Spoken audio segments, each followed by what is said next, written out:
안녕하십니까? 자, 어떻게 연휴 잘 보내고 오셨나요? 네, 다 찾아오는 입장이시죠, 이제는? 그래서 좀 조금 덜 피곤하셨을 거라고 생각합니다. 우리가 찾아가는 입장과 찾아오는 입장이 될 때는 사실은 별 차이가 없는 것처럼 보이지만 어느 순간부터인가 찾아가는 입장에서 찾아오는 입장이 됩니다. 그렇게 될 때 우리의 삶이 그만큼 이제 영향력을 많이 끼치게 되고 또 우리에게 하나님께서 허락하신 후손들이 많아졌다라고 하는 것을 의미하는 것 같아요. 우리의 삶에 그만큼 하나님이 주신 복이 많아지는 것입니다. 매 순간 하나님이 주시는 그런 축복들을 감사하면서 사실 수 있는 우리 모든 성도님 되시기를 바랍니다. 여러분들은 무슨 요일을 제일 좋아하시나요? 월, 화, 수, 목, 금, 토, 일. 무슨 요일이 제일 좋으세요? 어느 날이 제일 좋은 날일까요? 안식일이 제일 좋은 날이고요. 또 토요일, 일요일도 좋고 하나님은 여세 동안 창조하시면서요. 창세기에 보면 참 좋았더라라고 이야기를 하십니다. 그런데 둘째 날에는요. 참 좋았더라라고 하는 말씀이 없습니다. 그리고 셋째 날에는 참 좋았더라라고 하는 말씀이 2번 나옵니다. 그래서 유대인들은 이 둘째 날, 무슨 요일이에요? 우리로 따지면 월요일입니다. 월요일에는 거래를 하지 않는다고 그래요. 그리고 되도록이면 모든 거래는 언제 해요? 좋고 좋은 날 화요일에 한다고 합니다. 왜냐하면 하나님이 2번이나 좋다고 하셨으니까요. 오늘 그 2번이나 좋은 화요일 날 또 성경을 찾으신 여러분들을 진심으로 환영합니다. 아마 하나님이 배로 복 주시고 또 축복해 주시리라고 생각합니다. 이 좋고 좋은 화요일 저녁에 우리는 하나님을 만나기 위해서 왔습니다. 추석 연휴는 끝났지만 추석의 풍성함과 따뜻함이 우리의 삶에 아직 남아 있습니다. 여러분들의 마음 가운데 또 우리가 이 하반기 나머지 한 3개월 살아가게 될 때 그런 따뜻함과 풍성함이 여러분들의 삶에 계속해서 같이 하게 되시기를 바랍니다. 네, 오늘 함께 나눌 말씀은 잠언 22장 29절에 있는 말씀입니다. 잠언 22장 29절입니다.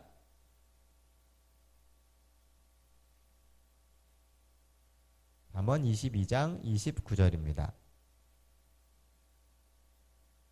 찾으신 분 읽어주시기 바랍니다.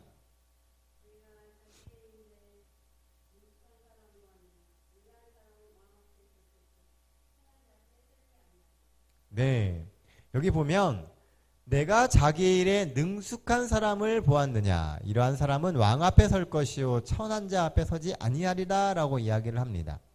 옛날 개역 한글판에는요 자기 사업에 근실한 사람을 보았느냐라고 기록하고 있습니다. 오늘 우리가 이 저녁 같이 나누고자 하는 말씀은요 하늘나라에 가져갈 성도의 품성 그 중에서도 성실에 관한 이야기를 좀 같이 해보려고 합니다. 오늘 본문에 보면 자기 사업에 근실한 사람 또 개역개정판에는 자기 일에 능숙한 사람을 보았느냐라고 기록하고 있습니다. 여기 보면 이 근실함 또는 능숙함이라고 되어 있는 단어가 있어요. 이 이야기는 쉬운 우리말로 이야기를 하면 성실함입니다. 너희가 자기 일에 성실한 사람을 보았느냐라고 지금 물어보고 있는 것입니다. 자기 사업에 성실한 사람을 보았느냐. 우리 주변에 보면은요, 소위 말해서 일에 빠져서 사는 사람들이 너무나 많습니다. 정신없이 일하고 때로는 일하느라고 밥도 굶습니다. 또 자기 삶을 망가뜨리면서까지도 그 일에 몰두합니다. 휴일도 없고 안식일도 없고 밤낮도 없습니다. 오로지 일만 하는 사람들이 우리 주변에 많다라는 것입니다. 그저 하나님이 우리에게 오늘 본문에서 말하는 자기 사업에 근실한 사람이 이런 사람일까요? 자기에게 주어진 그 일에 성실하게 열심히 한다라고 하는 것이 밤낮 없이 그 일에 빠져서 사는 것을 의미하는 것일까요? 오늘날 이 성실이라고 하는 의미가요, 많이 이렇게 퇴색이 되었습니다. 사람들은 어떤 일의 성실, 자기 일에 성실하다라고 하는 것을 마치 그 일에 빠져서 모든 것을 버리는 것이 성실한 것처럼 생각하고 있다는 것입니다. 단언컨대 성경이 말하는 성실은 그런 것이 아닙니다. 성경이 말하는 성실은 자기를 망가뜨리고 모든 것을 포기하며 그 일만을 하는 것을 성실이라고 이야기하지 않습니다. 성경에서 말하는 성실은 하나님이 우리에게 가라고 하신 그 길을 최선을 다해서 가는 것입니다. 오늘 여러분들은 하나님 앞에 성실하신 분들입니까? 오늘 잠언에서는 자기 일에 성실한 그 사람이 왕 앞에 설 것이다 라고 이야기하고 있습니다. 부모와 교사와 학생에게 보내는 권면 280페이지에 보면요, 이런 말씀이 있습니다. 하나님께서는 모든 사람들이 일하는 자가 되도록 계획하셨다. 짐을 지고 일하는 짐승은 게으른 인간보다도 창조주의 목적에 더욱 잘 부응하고 있다라고 기록합니다. 여기서 많은 사람들이 자칫 잘못 읽으면은요, 일하는 것이 하나님의 목적인 것처럼 보입니다. 그런데 잘 읽어보면 중요한 말이 뭐냐 하면 창조주의 목적에 더욱 잘 부응하고 있다라고 하는 부분입니다. 그리고 그 앞에 이어지는 말이 뭐냐 하면 모든 사람이 일하는 자가 되도록 계획하셨다라고 이야기하고 계세요. 하나님은 우리에게 우리가 해야 될 역할, 일에 대해서 계획을 갖고 계시다는 겁니다. 그 일은 우리가 이 세상에서 이야기하는 그 일과는 좀 다른 일이에요. 하나님이 우리를 만드시면서 가지신, 세우신 목적이 있다는 것입니다. 우리가 잘 알듯이 하나님은 우리를 만드실 때에 목적을 가지고 만드셨습니다. 성경에 보면 생육하고 번성하여 땅에 충만하라 라고 이야기합니다. 이것은 하나님이 1차적으로 사람들을 만들면서 보여주신 목적입니다. 그런데 인간의 창조의 목적은요, 이 땅에서 단순히 생육하고 번성하여 땅에 충만한 것을 이야기하는 것이 아니라 더 나아가서 이 땅에 하나님의 형상을 이루며 살아가는 것입니다. 왜 하나님이 아담과 하와에게 생육하고 번성하라라고 얘기했냐면요, 이미 아담과 하와는 하나님의 형상을 가진 사람이었습니다. 이 땅에 하나님의 모습을 닮은 그런 사람들을 가득 채우는 것이 하나님의 창조의 목적이었다는 것이죠. 그래서 사단이 아담과 하와를 시험을 할 때에도 그들이 그 창조주의 형상을 잃지 않게 되는 것이 하나님의 목적이었다는 거예요. 그런데 아담과 하와가 그것을 잃었잖아요. 그래서 그것을 회복시키기 위해서 예수님이 오신 것입니다. 창조의 목적은 아주 명확합니다. 이 세상에 하나님의 형상과 하나님의 모습을 가득 채우는 것이 하나님의 목적이셨다는 거예요. 그러면 우리는 이 땅에서 하나님의 형상을 회복하고 하나님의 성품을 세상에 보여주는 일을 위해서 열심을 내야만 합니다. 세상의 모든 피조물들이 자기에게 맡겨진 그 역할들을 잘 감당하고 있어요. 비록 오늘 있다가 내일이면 아궁이에 불 지펴지게 될 그 풀조차도요, 오늘은 들판에서 푸르름을 만드는 데 일조합니다. 왜냐하면 그 일이 그날 그 풀이 가져야 할 역할이기 때문에요. 우리나라와 같은 곳에서는 뭐 태풍이나 이런 자연재해가 굉장히 많습니다. 하나님이 우리에게 맡겨주신 그 역할을, 이 자연에게 맡겨주신 그 역할을 제대로 감당을 하면은요, 아무런 문제가 없습니다. 그런데 어느 순간 그것이 어그러지면 우리는 자연재해라고 이야기를 해요. 마찬가지로 우리는 살아가면서요, 우리에게 맡겨진 역할을 제대로 하지 않아서 이 세상에 어려움이 오게 되는 인재도 많이 경험하게 됩니다. 얼마 전에 있었던 그 세월호의 사건 같은 경우도요, 그런 인재 중에 하나입니다. 우리가 해야 할 그 일을 제대로 하지 않은 것, 그 의무를 충실하게 하지 않았기 때문에 그런 문제가 생기게 되었다는 것입니다. 신앙생활에도 보면은요, 비슷한 적용이 가능합니다. 하나님이 우리에게 맡기신 역할을 성실하게 이행을 할 때는요, 갑갑해 보입니다. 모든 것이 짜여져 있고 꽉 맞춰서 가는 것처럼 보여요. 그런데 그렇게 갑갑해 보여도 우리 삶이 잘 지탱되고 안정적이라는 것입니다. 그러나 우리가 그 성실함을 버리고 신앙생활에서 나태해지고 편한 것을 찾게 될 때 우리는 금방 우리의 삶의 여러 부분들이 무너지는 것을 경험하게 됩니다. 희대소망 409페이지에 보면은요, 그리스도의 종교는 성실 그 자체라고 기록하고 있습니다. 우리가 하나님을 믿는 이 신앙은 성실 그 자체라는 거예요. 성실이 곧 신앙이다라고 이야기하고 있는 것입니다. 하나님과 연합하며 우리의 삶의 모든 크고 작은 일들을 합력하여 성취해 가게 될 때 우리의 신앙생활은 더욱 굳건해지게 되는 것입니다. 오늘날 이 세상에서는요, 그리스도인의 성실에 대해서 참 많이 이야기를 합니다. 우리가 자주 이야기하는 이 세상에서 기독교를 비판적으로 보는 그 모든 시각 속에는요, 그리스도인들의 성실이 그들이 보는 기준만큼 이르지 못하기 때문에 있는 것입니다. 신앙을 한다라고 하는 것은요, 우리가 이 세상 사람들과는 다른 표준과 다른 성실을 갖고 살아간다라고 하는 것을 의미하는 거예요. 예수님께서 이 땅에 계실 때도요, 그분이 보여주셨던 성실은 세상 사람들이 가지고 있던 그 성실과는 개념이 전혀 다른 성실이었습니다. 많은 사람들이 눈에 보이는 그 무엇인가를 채우기 위해서 성실하게 살아요. 그런데 예수님이 보이셨던 성실은 눈에 보이지 않는 부분까지도 성실한 것입니다. 볼 때만 성실한 게 아니라 실제로 삶에서 그런 성실을 실천하셨다는 것이죠. 사랑하는 성도 여러분, 신실하고 성실하신 여러분들의 삶에 하나님이 언제나 함께 하실 것입니다. 그리고 그런 성실함이 우리를 하늘에 합당한 성도로 매일매일 발전해 가게 만들어 주실 거예요. 그리스도인의 신앙은 매일매일 똑같고 비슷하지만 그것을 반복해가는 그 성실에 의해서 하늘에 합당한 품성이 만들어지는 것입니다. 오늘도 여러분들의 삶 속에 하나님을 향한 그 성실로 매일매일 발전해가게 되시는 우리 동백교회 모든 성도 되시기를 간절히 바랍니다. 본문이 주는 두 번째 기별은요, 성실한 사람은 왕 앞에 선다라고 하는 것입니다. 성실이 곧 왕 앞에 설 수 있는 자격을 만들어 준다는 거예요. 이것은 작은 일에 충실한 사람에게 착하고 선한 종이라고 말씀하시는 예수님의 이야기와 일맥상통합니다. 성경은 큰 일을 하고 대단한 일을 통해서 위대해진다라고 이야기하고 있지 않다는 거예요. 성경은 비록 작고 별것이 아닌 일이지만 그 일에 최선을 다하고 충성을 다할 때 하나님이 우리 삶을 칭찬하시고 그것이 곧 우리로 하여금 대단한 인물이 되게 만드는 요소다라고 이야기하고 있다는 겁니다.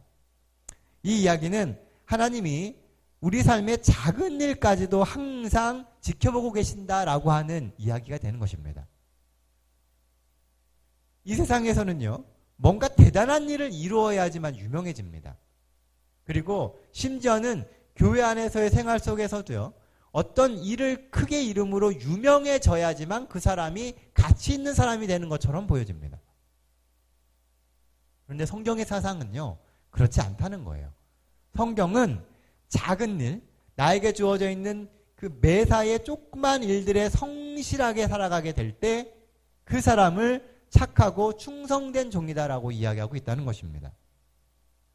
성경에 보면 하나님이 가장 중요하게 여기시는 품성은요, 꾸준함입니다. 큰 일을 이루는 게 아니라 꾸준함을 가장 중요하게 여기신다는 거예요. 요동하지 않는 믿음, 확고한 반석, 신실함, 이 모든 것이 꾸준함과 성실과 관련되어 있는 생각들입니다. 꾸준하게 반복해서 그 일을 놓치지 않고 계속해가게 될 때 하나님은 우리가 충성되다라고 이야기하신다는 거예요. 우리가 하나님 앞에 성실할 때 재림의 날 우리는 하나님 앞에 서게 될 것입니다. 우리의 성화는 한순간에 이루어지는 것이 아니라 매일매일 꾸준히 우리가 가야 할 길을 걸어가게 될 때 자연스럽게 이르게 되는 것입니다. 예수님은 이 땅에 계실 때예요, 세상을 변화시키는 일뿐만이 아니라 세속적인 일에 있어서도 완벽하셨습니다. 예수님이 이 땅에 태어나셨을 때 누구의 아들로 태어나셨어요? 목수의 아들로 태어나셨습니다. 그래서 그분은 태어나면서부터 원하든 원하지 않든 간에 목수의 일을 하셔야만 됐습니다. 그런데 그분에게 주어져 있는 그 몫의 일에 있어서도 예수님은 완벽하셨다는 거예요. 누군가가 무엇인가를 고쳐달라고 가져오게 되면 최선을 다해서 그 일을 열심히 하셨습니다. 예수님에게 일이 들어와 있을 때 그 일을 밀어놓고 다른 일을 하지 않으셨어요. 그 일에 충실하게 하루를 보내셨다는 겁니다. 그리고 그 일을 모두 마치고 또 기쁜 마음으로 하루의 휴식을 가지셨었습니다. 마찬가지로 그리스도인 역시 하나님의 일과 세상의 일에 최선을 다하게 될 때 자연스럽게 우리는 하늘의 삶을 예비하며 살게 되는 것입니다. 내게 주어진 그 일, 나의 본분에 맞는 그 일에 성실하게 될 때 그리스도인으로서 완벽해지게 된다는 거예요. 한 군사훈련소에서 있었던 일입니다. 이 훈련소는요, 교관들이 엄하고 혹독하기로 아주 소문난 훈련소예요. 훈련이 엄청나게 빡셌습니다. 근데 한 병사가 이제 그곳에 입대를 하게 되었어요. 훈련을 받는데 이 사람은 다른 거는 뭐 그럭저럭 잘 하는데 유난히 이 장거리 달리기를 잘 못하는 겁니다. 군대에서는 구보라 그래요. 그래가지고 아침 일어나자마자 구보합니다. 그리고 훈련 받을 때 또 구보합니다. 이거를 몇 킬로를 이렇게 달리는 그런 구보를 하게 돼요. 이 사람이 다른 거는 다 되는데 그게 안 되는 겁니다. 맨날 구보만 하게 되면은 꼴찌에서 몇 번째인 거예요. 너무너무 힘들어 하는데 어느 날 이제 정말 이 장거리 구보가 있게 되었습니다. 순위를 매기는 구보가 된 거예요. 뛰면서 돌아오면 이제 들어오는 순서대로 이렇게 카운트를 해가지고선 상벌을 결정하는 그런 구보가 있게 되었습니다. 그날도 역시 이 병사는 혼자만 뒤처진 채 비틀비틀거리면서 따라갔습니다. 가도 앞에 사람들 보이지도 않는 거예요. 얼마나 떨어졌는지. 그래서 막 낙심해서 달리고 있는데 이 사람이 한참 달리다 보니까 갈림길이 하나 나오는 겁니다. 그런데 갈림길에 이렇게 표지판이 이렇게 써 있는 거예요. 표지판이 이게 두 길인데 왼쪽 길은 뭐라 그러죠? 장교들을 위한 길. 그리고 오른쪽 길은 사병들을 위한 길. 이렇게 되어 있는 겁니다. 그래서 이 사람이 순간 딱 멈춰서 생각을 했어요. 분명히 장교들이 달리는 길이 조금 쉽고 가까울 것 같은 거예요. 그래서 장교들이 달리는 길로 갈까? 생각을 하다가 이 사람이 한참 고민을 하다가 결국은 사병이 달리는 길을 선택을 하게 되었습니다. 그리고 열심히 달렸어요. 한 30분쯤 달렸을까? 그런데 갑자기 꼬린 지점이 나오는 겁니다. 그리고 들어가 보니까 들어온 사람이 8명밖에 없는 거예요. 109번째로 들어온 겁니다. 이 사람은 50등 안에 든 적도 한 번도 없는데 10등 안에 들게 된 거예요. 그래서 어찌 된 일인가 막 어안이벙벙하고 있는데 갑자기 교관이 오더니만 물을 하나 이렇게 주더랍니다. 그러면서 수고했다라고 이야기를 하더래요. 이 사람이 또 얘기를 이렇게 하려고 그런 거죠. 제가 온 길이 뭔가 문제가 있는 것 같다고 얘기를 하려고 그러는데 저기서 헉헉대면서 사람들이 막 뛰어오는 겁니다. 거의 탈진이 되어가지고요. 그때 교관이 이런 얘기를 했습니다. 자네는 선택의 순간에 당신의 양심을 지켰기 때문에 그것이 자네의 무기네라고 얘기를 하더랍니다. 대부분의 사람들이 어디를 선택한 거예요? 다 장교의 길을 선택한 겁니다. 생각할 때 그 길이 훨씬 편하고 짧을 거라고 생각한 거죠. 그런데 정작 그 길은 더 멀고 험난한 길이었던 것입니다. 인생에 있어서 보면은요, 우리에게 가끔씩 그런 선택의 순간이 놓일 때가 있습니다. 우리가 볼 때, 우리가 판단할 때 더 쉽고 편해 보이는 길들이 반드시 있습니다. 그런데 그 순간에 우리가 어느 길을 선택하느냐를 우리는 항상 고민한다는 거예요. 그러한 때에 본분을 지키며 우리가 성실의 길을 선택하게 된다면 하나님께서 그 길을 통해서 우리에게 보상을 해주신다는 겁니다. 때때로 성실의 길은요, 손해보고 돌아가는 것처럼 보일 수 있습니다. 왜냐하면 세상 사람들이 너무 머리를 많이 써요. 그래가지고 내가 성실하게 정직하게 그 길을 가게 되면 손해볼 수 있다는 겁니다. 그런데 그 손해가 결국 우리로 하여금 정말 하나님 안에서 성공하게 만드는 비결이 될 수 있다는 거예요. 모든 사람들이 머리를 쓸 때 우직하게 가는 사람이 사실은 가장 무서운 사람입니다. 모든 사람들이 잔꾀를 낼 때 잔꾀 부리지 않고 일을 하는 사람이 결국은 끝까지 남는 사람들입니다. 사람들은 현대를 가리켜서 평생 직장이 없는 시대라고 이야기를 합니다. 왜요? 월급 조금 더 주고 조금 더 편하면 그 회사로 금방금방 옮깁니다. 그래서 회사에서는 누군가가 들어왔을 때 그 사람이 평생 여기 있을 거라는 생각을 안 합니다. 그런데 그런 과정에서도 우직하게 흔들림 없이 한 길을 가는 사람을 만난다면 회사에서는 그 사람을 선택하게 되어 있다는 거예요. 오늘 재림 성도로 살아간다라고 하는 것은요, 이 세상에서 결코 쉬운 일이 아닙니다. 우리는 지켜야 될 게 너무 많아요. 그렇죠? 보통 세상 사람들이 이야기하는 것, 또 더 나아가서 많은 기독교인들이 이야기하는 것보다 더 많은 것들을 우리는 제약을 갖고 지키면서 살아갑니다.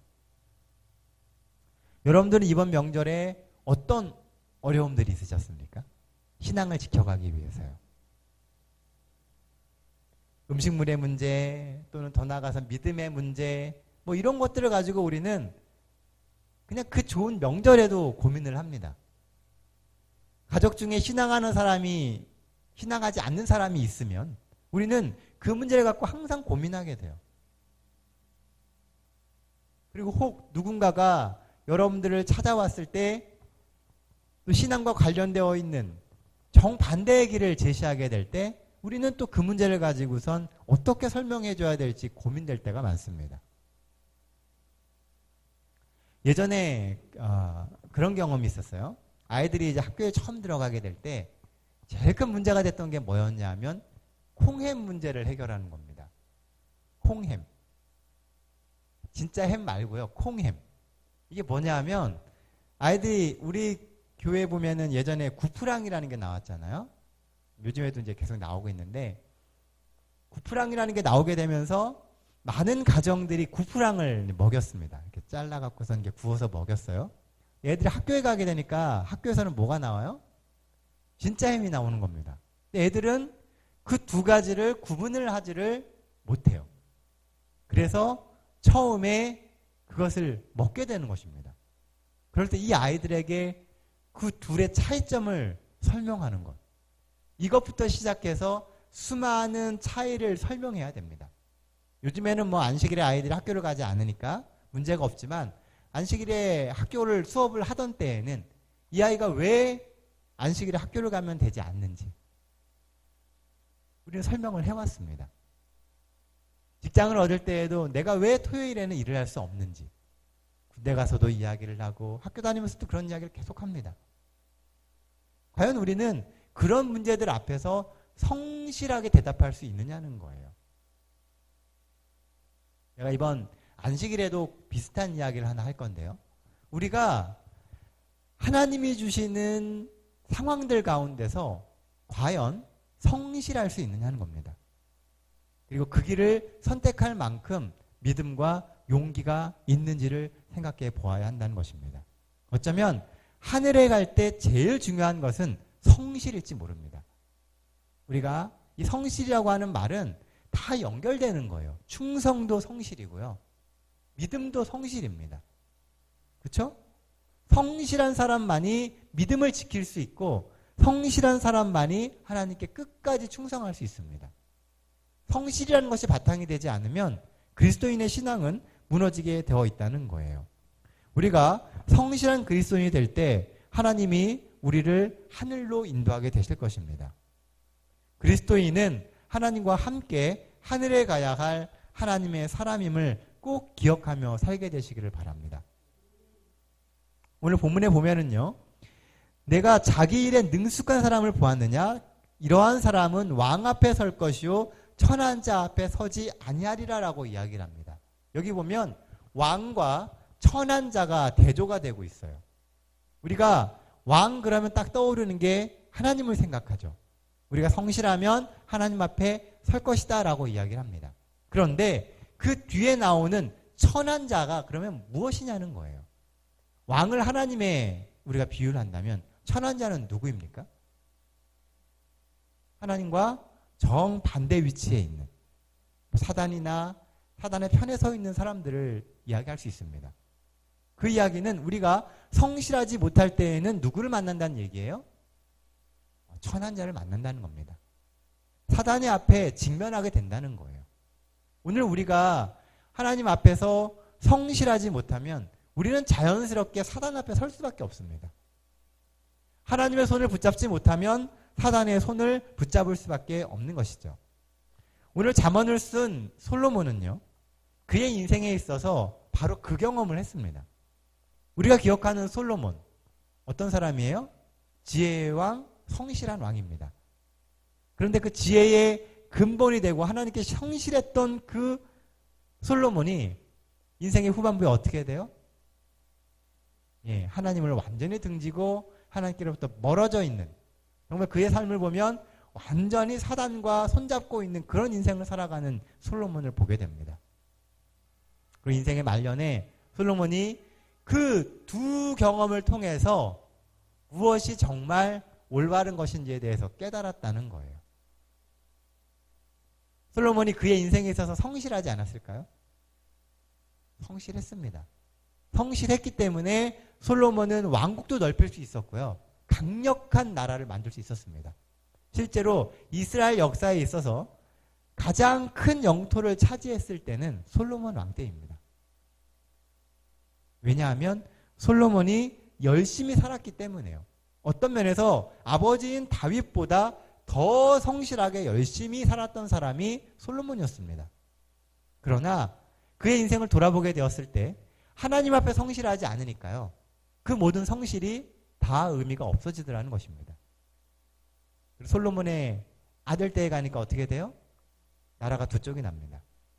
그리고 얼마 못 가서 솔로몬의 후손들의 나라는 망합니다. 그리고 역사의 저 뒤편으로 사라져 버렸습니다.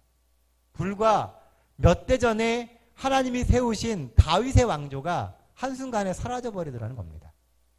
우리가 평생 걸쳐서 세웠던 신앙의 왕조가요, 하나님 앞에 성실하지 않게 될 때 그것이 한순간에 무너져 버리고 만다는 것입니다.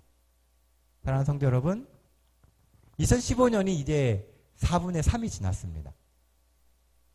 정확히 3개월 이제 남습니다. 여러분들은 이 3개월 동안 무슨 일을 하시겠습니까? 어떤 대단한 일을 하는 것보다요, 하나님 안에서 우리에게 주어져 있는 작은 일들에 성실하는 것이 중요합니다. 하나님이 나에게 맡기신 작은 일, 그리고 하나님이 나에게 주셨던 생각들과 그 비전들, 그것들에 충실한 3개월을 보내게 되시길 바랍니다. 그래서 매 순간 작은 일이지만 그 일의 성실함으로 하나님께로부터 칭찬받는 종들이 되게 되시기를 바랍니다. 로마서 12장 11절에 보면은요, 우리가 하나님 앞에서 신실해야 된다라고 이야기를 합니다. 오늘 우리가 하나님 안에서 신실하지 않으면요, 결국 우리는 무너집니다. 여러분들 기도의 제목이 하나님 안에서 성실해지는 것이 되게 되시길 바랍니다. 열심을 내서 하나님을 섬기게 되시길 바랍니다. 여러분들에게 주어지는 모든 조건들, 상황들마다 하나님 편에 서는 그런 성실을 선택하게 되시길 바랍니다. 그래서 때때로는 우둔해 보이고 그 길이 그러니까 사람들이 볼 때 똑똑하지 않은 일처럼 보인다 할지라도 하나님의 원칙에 서서 그 길을 선택하심으로 끝끝내 하나님께로부터 칭찬받으실 수 있는 우리 성도님 되시기를 간절히 바랍니다.